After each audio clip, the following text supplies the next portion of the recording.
Welcome to Juris Destiny Academy.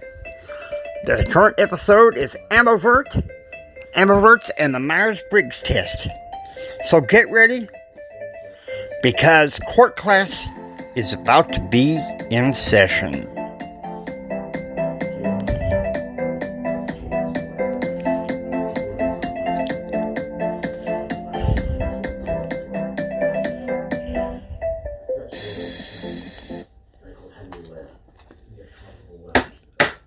Court classes in session.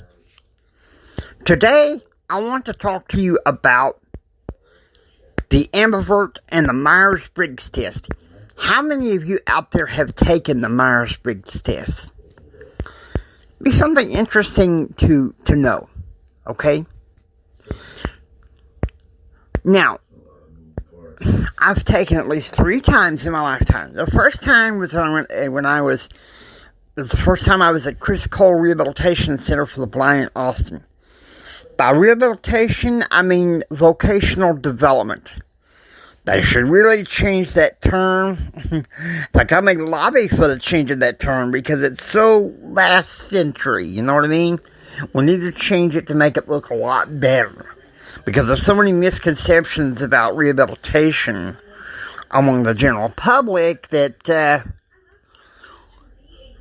a blind person like me needs to do something about it, shouldn't you say? But I digress. We're here to talk about the Ambivert and the Myers-Briggs. Now, the first time I took it, I received the personality label ENFJ. Extrovert, intuitive feeling, and judging. Okay. And I found out that President Ronald Reagan had the personality of ENFJ. Now, the second time I took it was in 1994. It was my second time at Chris Cole in Austin. And this time I registered more of an ENTJ. Extrovert, intuitive, thinker, judgmental. Of course, that began... It's amazing what happens. Because 17 years later, I took it at Odessa College in what is now their leadership program. And the registry came back ENFJ. Now, I looked at the research, the correlation. I Googled it, which I don't recommend if you really want to know the truth of it, okay?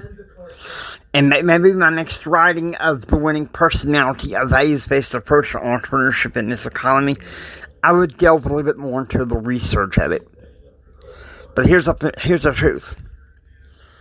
What the research I found was that the ambivert is an INTJ.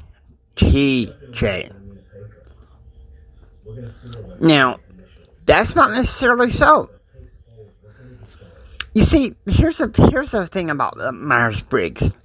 Anybody can tell you this. I mean, don't get me wrong. I enjoyed taking Myers-Briggs. I enjoyed receiving the results. But the thing about Myers-Briggs is it's point of order here,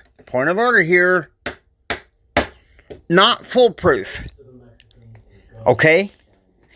The Myers-Briggs test ain't gonna tell you whether you have the winning personality. What's going to tell you is, personally, they need to have that third deal in the middle of the spectrum where there's the ambivert, because the winning personality is neither. It's neither on the extreme introversion or on the extreme extroversion. And you know what? That next core class period, we are taking a field trip to the annals of a speech I made not long after the book was published. So I want to get you ready for that. Okay? Because Myers-Briggs can try to read and gather what the winning personality is. But I really think all it is just a mundane psychological test. There are plenty of other personality tests that may come relatively close. Of course, Ambivert has become more of a 20th century term, and I don't think that the personality tests have come up to that yet. And I guess conventional wisdom, I doubt that they will. And that is problematic at best. I'm giving you pearls here. It's neither introvert or extrovert. It's an ambivert. Now, one thing that they said was common about ambiverts was that they're intuitive. And that's the truth. You look at all the greats in history and business and how intuitive they were. Theodore Roosevelt, John F. Kennedy, Ronald Reagan. I would think even Donald Trump to that extent too. I think Warren Buffett, perhaps. So many out there, and so many different possibilities for you to tap into. Let's face it. You're thinking, well, Jimmy, how does that apply to me going to law school? If you're wanting to be an entrepreneur and you're going to law school, I have to be honest with you. You need to discover who you are.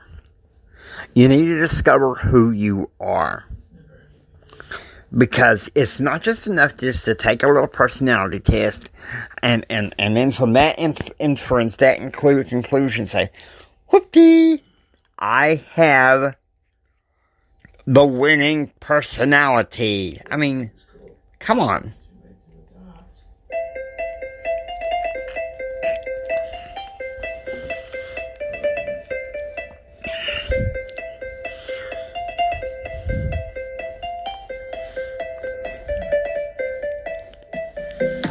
One supplementary book that I would recommend is by Sir Charles Carey. It's called Radiate the Brain and Change the Game. Okay? It's by Sir Charles Carey, Radiate the Brain and Change the Game. Because let me tell you something. That book, he takes you to do some exercises. And you do some inner work to see. Because I think the winning personality has to have purpose. And if I had known now what I know then, just by possessing the book itself, Radiate the Brain and Change the Game, I might have said a little bit more about how the winning personality needs to have purpose. Okay? And so I hope you find this helpful. Now, next time, maybe we'll work a little bit more in depth on the winning personality. We'll go into the speech I make next week. So, do we have a movement for court class to adjourn? Meeting is adjourned.